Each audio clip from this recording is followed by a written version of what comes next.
I'm Christina from the RC Farm, and today I want to go through all of my seeds that I am going to be planting this year. I may have a couple more that I plant that I have saved from previous years, but this is going to be the bulk of my garden. I kind of went a little overboard on the purchases, so I'm just starting to plan my garden and figure out where it's all going to go, which is really fun. But I'm going to actually make this a two-parter video because I have a whole bunch of flowers and a whole bunch of vegetables. So that's where we're going to go with it. I'm going to do the vegetables in this video, show you all of the things that we're going to grow. I'm really focusing this year on what we normally eat. There will be some cool varieties that I'm excited to try, but I really want to go and try to cut my food budget this year and also enjoy things that I normally wouldn't purchase. So for example, I have a lot of artichokes that I want to plant, and I'll only buy them at the store if they're at a certain price, which really never hits that price anymore. So we haven't had artichokes in, I don't know, maybe a year, but I will eat artichokes all day long. If I have them, I'll eat as many as I can grow. So that's one of the things that I like to do. A lot of fresh eating this year is artichokes. We eat a ton of broccoli. I buy broccoli every single week, so as much broccoli as I could possibly grow. And then, within the broccoli, there's a couple cool varieties and so on and so forth. So again, this is the year that I'm really going to try to grow as much food for our intake, like for what we're going to eat this year and the things that we grow. Like I've done a lot of things, like I grew loofah sponges, I grew birdhouse gourds, I grew rows and rows of sunflowers last year. I'm not doing that. I'm going to tuck flowers in everywhere. I am going to make a dedicated space for some of the flowers, which I'll explain in the flower video. But my main goal this year is to cut my food budget down as much as I can. Also to eat really well because, again, I haven't been buying artichokes, so that would be amazing for us to be able to eat fresh artichokes all summer. Okay, and if I can have any left over to go into winter with, then they store for a couple weeks. So I have all my seeds have come in, so that's really exciting. I literally look out the window. I track them on my phone where they are. I get so excited when they come, and I wait for the mail lady to come and drop them off, and I rush out to see them, and then I look through them every night, and I'm reading about them constantly. This is so exciting. So I got them from all my favorite seed companies this year. Let's start here with, maybe what I'll do first is organize them all into categories. I ordered from Baker's Creek. They're awesome. They have all heirloom, rare, cool seeds. I ordered from Johnny's Seeds, which are really awesome. And then I ordered a ton, my bulk, from M.I. Gardner. He's got the cheapest, most beautiful, a lot of heirloom, awesome seeds. I'm so excited to show you what we're growing. So let's first, I'm just gonna organize them really quick. Seeds.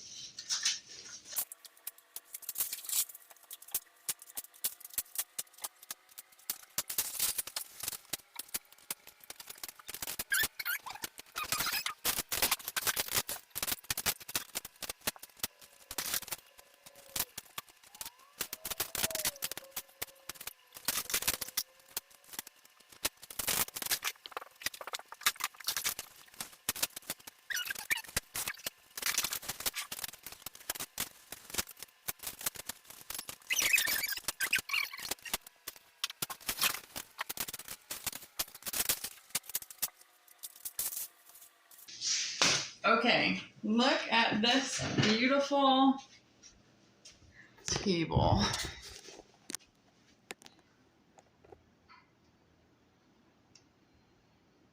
And then there's a whole ton of flowers too. There's some awesome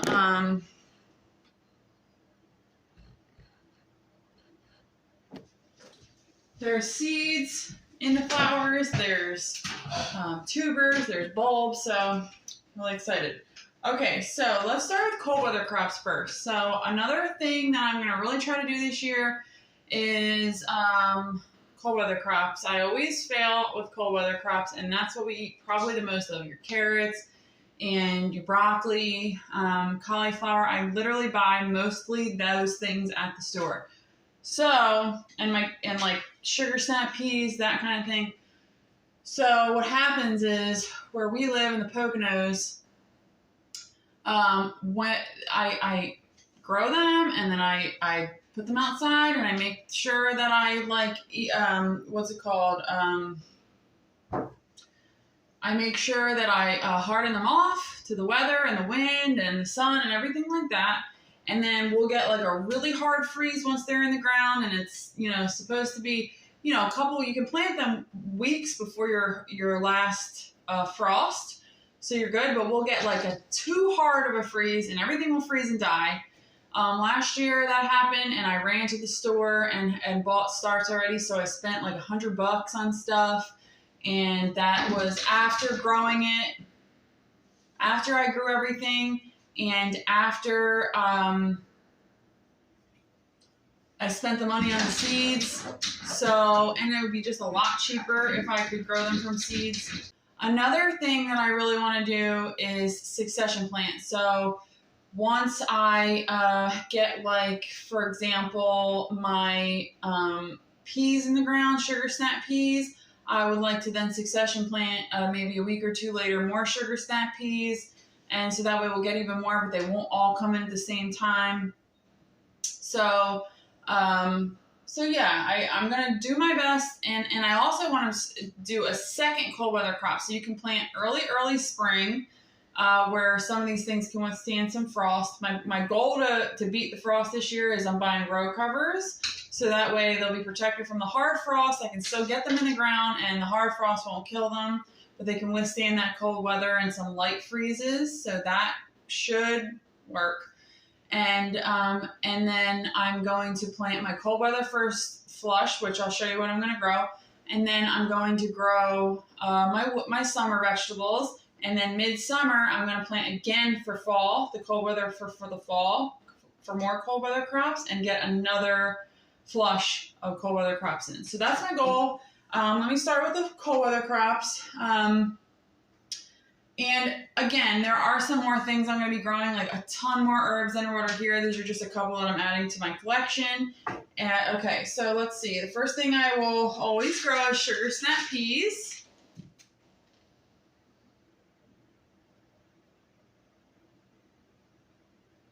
Can you see it? I need to move this closer. There we go. Sugar snap peas.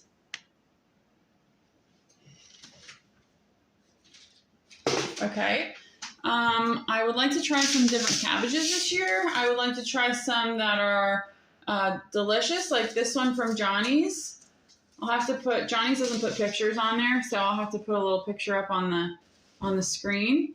But this is called Sweet and Tender. So this is supposed to be an extra sweet cabbage, and with that I will be able to eat these right out of the garden. But then I'm also going to grow one for storage. This is my storage crop, cabbage. And then I also want to do some Napa cabbage. So this is always delicious in coleslaws and, stuffed cabbage, and, you can ferment this. So that is exciting. I've never grown that before. Okay, the next thing that is a cold weather crop is going to be Brussels sprouts. There are two different types that I'm going to grow. Here's the Groninger Brussels sprouts. These are supposed to be easy, which, again, cold weather crops are not my best. I have not been great at cold weather crops. So easy is good. And here's another one from Johnny's, just because I'm going to try two. And I could literally, it's my favorite vegetable. I could eat Brussels sprouts as the only food for the rest of my life and be happy. So that's exciting. I'm going to grow this amazing cauliflower. It's supposed to be gigantic. So that's exciting. Okay, for broccolis, I have a couple. I'm going to do your regular broccoli that you buy in the store. I'm going to do purple sprouting broccoli and broccoli rabe.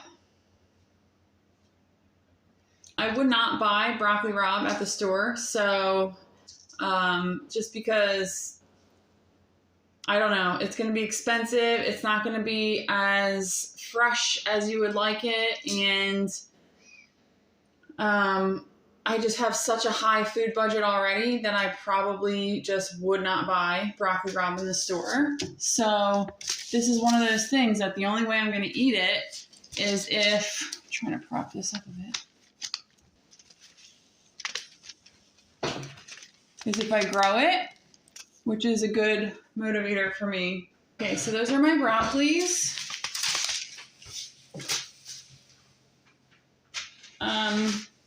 Artichoke will grow throughout the summer. Green globe artichoke.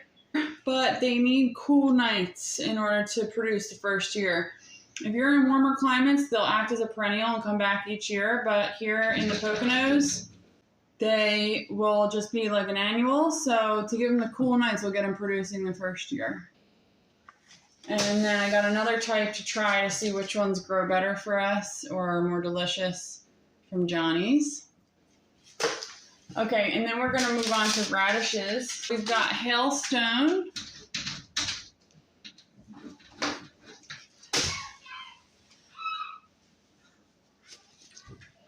Sparkler White Tip.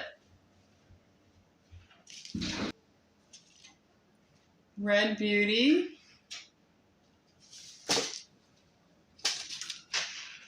And Chinese red meat.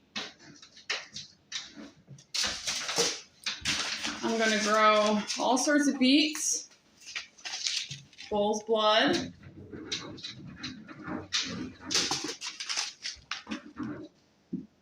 Chioggia,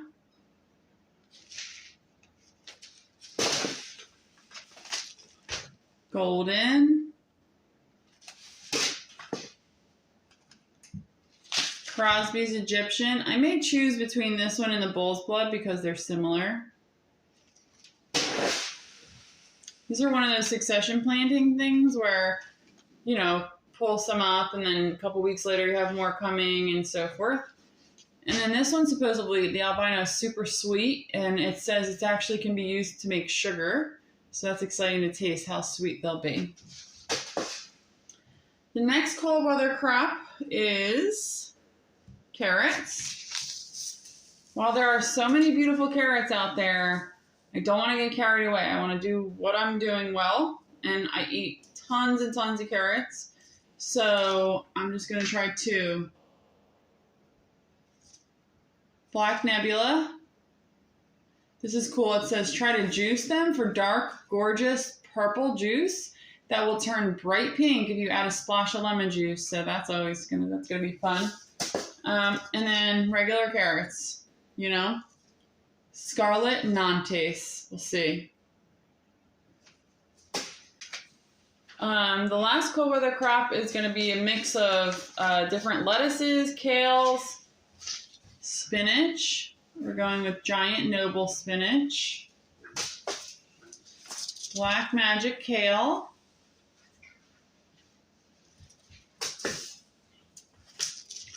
Scarlet kale. I've grown this every year. It's delicious, so I'm always going to grow it. I just wanted to get more. Lettuces, I've got Salanova lettuce, Iceberg, as unhealthy as it is, or as, you know, nutrient lacking it is, it's my favorite. Love a wedge salad. I love everything about Iceberg. And then Baker's Creek sent me this Merlot, which I have tried before, and I might not grow this one, actually. Okay, moving on to warm weather crops. So let's start with basil. I'm gonna grow regular basil, Genovese, and then this I've always grown or just re-upping my seeds, mammoth basil. These are amazing. Baker's Creek calls it lettuce leaf basil. It's gigantic leaves. They're sweet and delicious. Beautiful, beautiful. It's one of my favorites. I'm going to grow other basils as well, but again, this is just my seed haul here. I'm going to try my hand at celery. This is one bunch. This is called Utah Tall Celery. So this is all one bunch. It says that it grew a foot in diameter. And again, it's one of those crops that I would eat a lot of. I like to put it in soups. I like to put it in stews. I put it in, I mean, so many things. Vegetable broth, chicken broth, beef broth. We could put it in, I eat it with peanut butter. I eat it with cream cheese. I eat it with dipped in ranch. It's probably my favorite way to eat it is dipped in ranch with a bunch of different vegetables that I'm dipping in ranch. So this is one, I mean, with wings, dipping in blue cheese and a little blue cheese and a little hot sauce. So celery would be one that would be great to learn how to grow. I know it's just like a little bit trickier that you need to wrap it up so that at the end of its life and when you're getting ready to harvest it, it bunches together. I forget the word is right now. I'll put it on the screen, but this is one that would be really beneficial to grow for us. I'm going to grow ground cherries this year. They are always fun. I'm going to grow okra. I don't usually grow okra, so I would like to add this as these will produce and produce and produce. Once they start coming, you'll have it every day. You can go out there and pick some every day. So it's just another summer crop that you could be eating. I wouldn't buy at the store, so I would really like to eat it sometimes. So let's have some in the summer. I don't know how it freezes. I'm sure it probably freezes, so I probably end up freezing a bunch of it for the winter. So that'll be fun. I'm going to grow some pumpkins just for fun and also because, I spend a lot of money on pumpkin. Not a lot of money because I don't actually buy them all. I'll buy, a jack-o'-lantern pumpkin, but every year I look around like, oh, I really wish that I could buy all these pumpkins for, decorating my house and my yard and everything else. So I'm going to do my hand at growing them. And I do have other pumpkins that I'm going to be growing. So these are just the additions. So I'll grow jack-o'-lantern pumpkins. I have Cinderella pumpkins. I don't know if I'm going to grow them. I'm going to do the little orange ones that are just like this. So here, this is the Baby Boo pumpkin. And so the little mini whites, and then I have also the little mini orange pumpkins, so I'm going to grow them. This is purely for fun. You can also eat the flesh, but I want to see how big of a pumpkin I can grow. So I'm going to grow these giant pumpkins. These you can either grow like one gigantic pumpkin that says it will grow up to 500 to 1,000 pounds per pumpkin, or you can grow 4 to 6 medium to large sized pumpkins that are weighing over 40 pounds each. So that'll be fun. I don't know, something I want to do. Along the lines, I'll move into squash and stuff, but this is gourds, and along the lines of just growing my own decorations, I'm going to grow this awesome gourd mix. As far as squash, a lot of these are to eat, but to store. These will a lot of them will store really well into winter. I bought a lot of these specifically for the storage length that they're supposed to go. A lot of these will last all the way through winter and into the next growing season, so that way you're finishing them up right as the next flush is coming in.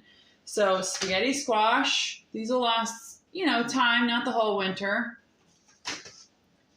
Burgess buttercup. These don't last, but I'm going to obviously grow them for the summer and freezing. Gray zucchini. Sweet dumpling.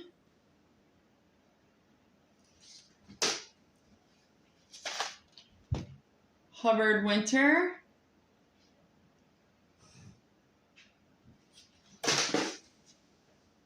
Yellow summer. Good old butternut. And this one, kabocha winter. A lot of these are for storage. Okay, and then for melons, we've got cantaloupe, tender sweet orange watermelon, little Tigger melons, tiny little things, Dixie Queen watermelon. I love to take an orange watermelon and a red watermelon, chop it up into a little salad, I guess, which you could totally do into a really fancy salad, but just the two together are so pretty. Moon and stars watermelon. You see the moon and the stars.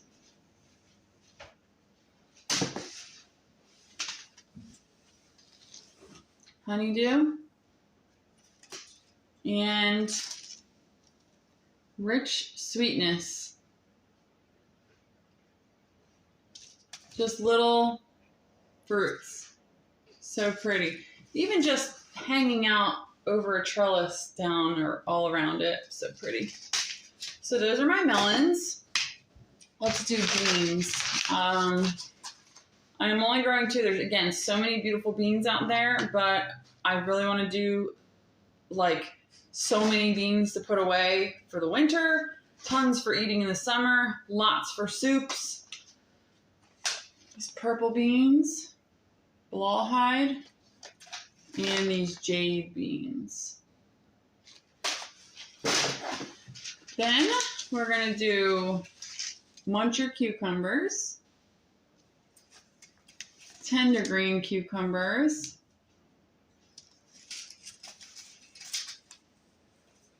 piccolino, and these diva. Okay, for peppers, and peppers are one that I grow lots of different types, and I'm going to grow more than what's shown here. Like I like to grow jalapenos, they're not in here, I have them, and I like to grow different types of jalapenos, like lemon jalapenos, orange jalapenos. I don't know that I'll grow many more of the things than that, but okay, so I'm sticking to mostly sweet peppers. That's another thing. I'll grow a ton of hot peppers, not a ton, but a lot of hot peppers and fancy peppers, and then I'm like, by the time they get to ripe, I'm like, these aren't that delicious, or I don't have that much of a need for all of these hot peppers. So again, like the hot pepper that I'm growing this year is Tabasco, because you know what I love is Tabasco sauce. I put it on a lot of things. So Tabasco will be reasonable hot pepper to grow. Any other hot peppers? I usually grow paprika pepper, which I do this, but I have a lot of it. So I probably will grow it because by the time summer rolls around, I might be out of my dried paprika, but I'll dehydrate the peppers and then grind them up and create my own paprika, which is really delicious. So I'll use that. And then from there, other than that, I just like to use peppers really as like munching for ranch, and that ranch, dip. I like to chop them up and put them in my eggs. I could eat eggs like that every day. And with the chickens, that's, eggs and peppers, that's all. And I'll grow some onions. So that's all just from the land. That's a whole, and if I grow potatoes, which I ordered potatoes, they're going to come later when it's more time to plant, closer to spring. But little potatoes, little eggs, little pepper and onion, some kale, broccoli I like to put in my eggs sometimes. These are different, make an omelet, whatever. Tomato, all those yummy things, put them in my eggs. I have the chickens laying the eggs, and then by this time, cannoli, our cow, will have calved and will be producing milk, hopefully, God willing. So then I can make some cheese and put the cheese on the eggs. And next year, hopefully, we'll have our own bacon. So then I will have that's all from our land. So not only is it going to help the food budget, which, you know, it's expensive to keep animals, but I would like to, I think we're going to offset some of that cost this year to be able to actually save money at the food store, you know, that the animals are going to hopefully start paying for themselves around here. And as long as we take really good care of them and keep them, you know, really happy, then I'm good with using animal products. So that's my whole purpose, actually, of having my own animals, is to treat them really well, so that way I do feel okay using animal products. Because if I'm buying it from the store, I just don't feel good about it. I don't feel good about eating it. I know where it comes from. I've done a lot of research there. So anyway, another video. But yeah, that's like a whole breakfast that I didn't buy, you know? So anyway, okay. Peppers, mostly sweet. Yellow Monster, just like a nice yellow bell pepper, big ones. I have orange bell peppers. This is like another bell pepper. Ituita. These Lesias. I've grown these before. This is supposedly the sweetest pepper out there. So, I mean, it's definitely good. I've probably tasted sweeter. I don't know. It's definitely a delicious sweet pepper. Bananas. Gotta pickle them, put them on sandwiches. King of the North. Here's a red bell pepper and an Ozark Giant, another type of red bell pepper. This King of the North is apparently really good green and red, so we'll get the green out of that one as well. And the last but not least, and I will be adding to this from my collection, are tomatoes. Again, I'm going for disease resistance, and my goal this year, which I may make a whole video on, is to find a delicious cherry tomato, because I've been pretty disappointed in the past with cherry tomatoes, and I would really like a delicious cherry tomato that I just am like deliciously in like all over, and I haven't had that in, you know, a couple years here. So that's what I'm going for. That, different types of paste tomatoes that I'm going to try, and also just delicious slicers. So here is a sprayless tomato. This one is specifically disease resistant. Here is a paste, Gilberti. Vintage wine, just because it's beautiful, slicer. It's a type of brandy wine. Mountain Princess, because we live in the Pocono Mountains. Pineapple. Supposedly a little bit of a hint of pineapple in there. And here we go with one of the delicious cherries, Sweetie Tomato. Sounds good. Green tomato for slicing and frying. And here's another paste, San Marzano, which, you know, everybody knows San Marzanos. Those are the ones when you buy tomatoes in the can in the store that a lot of times there's its own brand name, and it's San Marzano.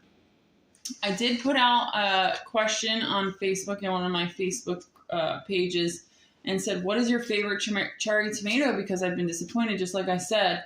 And black cherry came back as one of the delicious ones that people said you have to try it. It's delicious. Here's another paste tomato I'm trying, Roma. Here is, I'll put the picture up, Lemon Boy slicer.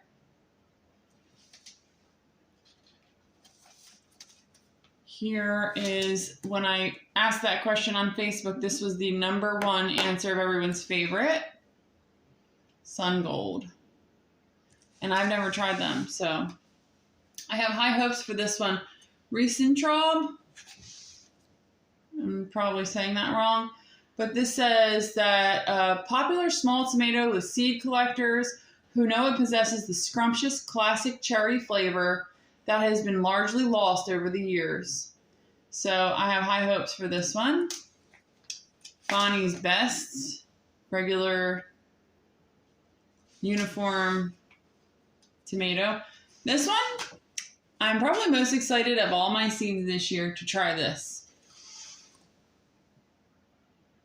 That's 1 tomato. Isn't that cool? Okay, here's another paste. And another cherry to try. It says flavorful little aromas and are delicious and great for snacking, fresh or dried. And a Black Beauty. Because it's beautiful. And that is my vegetable seed haul for the year. If you've made it this far, I really appreciate you. I can't wait to get these things growing. I can officially start a couple of seeds, so I'm going to be doing those videos coming up of my seeds starting. I've made a little space in the corner over here, and it's nice and warm, so I think that they'll love it, and then I'll give them a good head start. I'm going to start some Lisianthus, which is flowers first, and I'll probably start the artichokes first out of these seeds, and then I'll move on to broccolis and cabbages and cauliflowers and everything else. So I'm really excited to get started, and I really appreciate you coming along and seeing if we can, make this happen this year. Cut our food budget. If you want to follow along and do it with me, go grab your seeds. These are some really great. I've used them before, seed companies to use. They're well-known. Tons of people use them.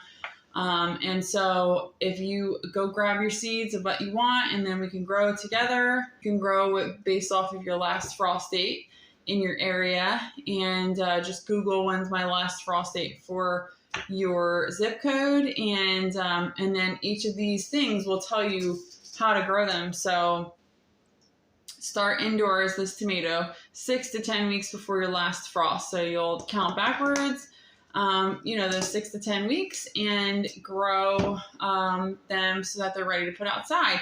And there's things to do along the way that are like tricks and tips. Is definitely need to know how to harden them off. Things going from inside to outside will die if you don't do it slowly and gradually. So, follow along with me. We'll do it together. And otherwise, we can see how these things fare in my garden. So I wish you a wonderful night, and thank you. Bye-bye.